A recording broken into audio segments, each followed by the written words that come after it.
اچھا ابھی باقی لوگ جو کیو میں بیٹھے ہیں وہ ویٹ کر رہے ہیں کال کا. میرا اوکے. صرف میرے اور بھی کافی سارے کوشچن ہیں. ایک کوشچن جو ہے وہ کافی ضروری ہے جو میں پوچھتا ہوں، پھر اس کے بعد چلتا ہوں.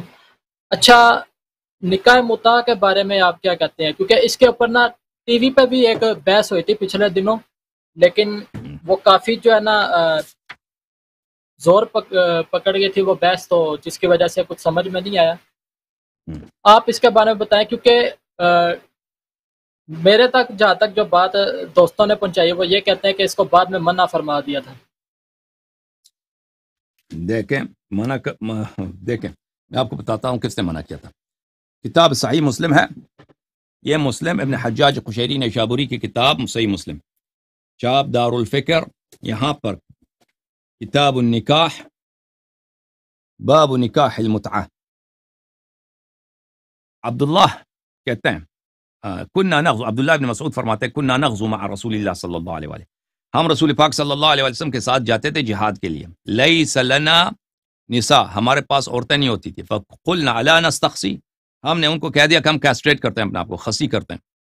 ہم جو ہیں عورت کے بغیر نہیں رہ سکتے، ہم اپنے آپ کو خسی کر دیں گے، کیسٹریٹ کرتے ہیں.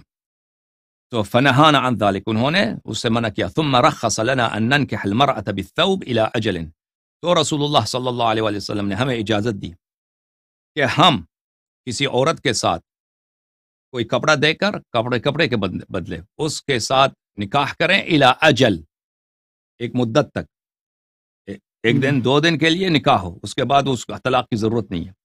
اچھا، ثم قرأ عبداللہ، پھر عبداللہ ابن مسعود نے اس آیت کی تلاوت کی ہے، یا ایھا الذین آمنوا لا تحرموا طیبات ما احل اللہ لکم، اے ایمان والو وہ طیبات جس کو اللہ نے حلال کیا ہے اس کو تم حرام نہ بناؤ.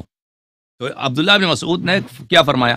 عبداللہ ابن مسعود آیت پڑھنے کا مقصد یہی ہے کہ اس کو پتہ ہے کہ بعض لوگ کہتے ہیں یہ حرام ہے، تو انہوں نے کہا کہ یہ طیب ہے، یہ طیبات میں سے رسول پاک صلی اللہ علیہ وسلم نے اجازت دیا، آپ اس کو حرام نہ بنائیں. پھر اگلے صفحے میں ملاحظہ فرمائیے، معاف کیجیے گا، اگلے صفحے میں بھلے سمعت جابر، یہ حدیث کی ہے کہ جابر ابن عبداللہ کہتے ہیں کننا نستمتع بالقبضة من تمر والدقیق، ہم ایک مٹھی بھر کھجور یا آٹا، کھجور یا آٹا دے کر متعہ کرتے تھے. اچھا، الایام علی عہد رسول اللہ صلی اللہ علیہ وسلم و ابی بکر، سارا زمانہ پیغمبر صلی اللہ علیہ وسلم کے زمانے میں اور ابو بکر کے زمانے میں تو ہم کرتے تھے، یہ جائز تھا. حتی نہا عنہ عمر، پھر عمر نے منع کیا ہے. تو ٹھیک ہے نا، ایک چیز ہے جائز ہے، اللہ اور رسول صلی اللہ علیہ وسلم نے نہیں نے کیا، عمر نے نہیں کیا ہے. یہ ہمارا موقف ہے متعہ کے مطابق.